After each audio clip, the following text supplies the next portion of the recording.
সুপ্রিয় দর্শক, আসসালামু আলাইকুম। প্রিয় দর্শক, হাদিস শরীফে বর্ণিত আছে আল্লাহ তাআলা সৃষ্টি নিয়ন্ত্রণ ও সৃষ্ট জীবের তত্ত্বাবধানে চারজন প্রধান ফেরেশতা সৃষ্টি করেছেন।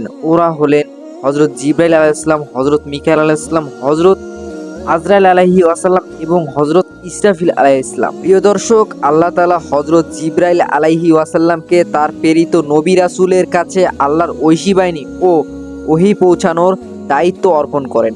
তিনি আল্লাহর বাণীবাহক ও প্রধান দূত হিসেবে নিয়োজিত এবং হযরত মিকাঈল আলাইহি ওয়াসাল্লাম আল্লাহর আদেশে পৃথিবীতে বৃষ্টি বর্ষণের কাজ পরিচালনা ও খাদ্য শস্যের সুব্যবস্থা করার জন্য মনোনীত হয়েছেন।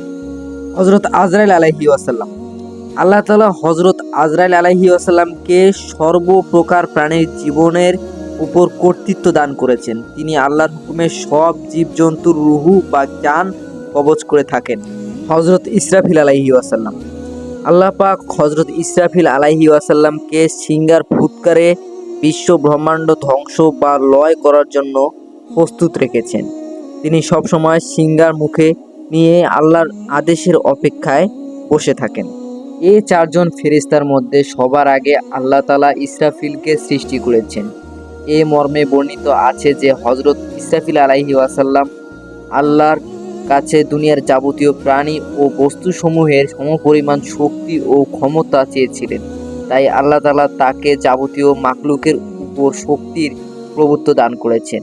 হযরত ইসরাফিলের দেহাকৃতি এমন ভয়াবহ যা মানবজ্ঞানের উপলব্ধি করা কষ্টকর।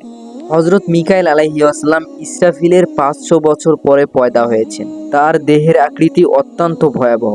কথিত আছে দুনিয়ার বুকে এমন কোনো পানির বিন্দু বা ফোঁটা নেই যার সাথে মিকাঈলের একজন সাহায্যকারী ফেরেশতা নেই। হযরত জিবরাইল আলাইহি ওয়াসাল্লাম হযরত মিকাঈলের 500 বছর পর পয়দা হয়েছেন। হযরত জিবরাইল আলাইহিস সালাম এর দেহাকৃতি অত্যন্ত ভয়াবহ। তার প্রকৃত দেহাকৃতি একবার দৃশ্যমান হলে এমন কোনো প্রাণী নাই যে তা দেখে স্থির থাকতে পারে।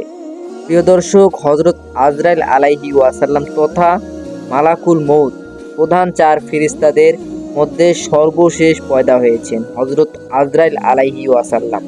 হযরত ইসরাফিলের আকৃতি বিশিষ্ট এবং দেখতে প্রায় হযরত ইসরাফিল আলাইহি ওয়াসাল্লাম এর ন্যায়। তাকে আল্লাহ পাক সব সৃষ্টি জীবের আত্মা বা রূহ কবজ করার দায়িত্ব প্রদান করেছেন এবং আত্মার উপর তাকে অপরাজেয় শক্তি দান করেছেন। বিধায় খোদার সৃষ্ট প্রাণীকুলের আত্মা সংহার করে থাকেন, এমনকি সবশেষে নিজের আত্মা নিজেই কবজ করবেন। আরও কতিপয় বিশিষ্ট ফেরেশতা বিশেষ বিশেষ কাজে নিয়োজিত রয়েছেন। তারা হলেন কেরামুন কাতেবিন, মুনকার নকির, ফিরিস্তা মালেক ও ফিরিস্তা রিদওয়ান।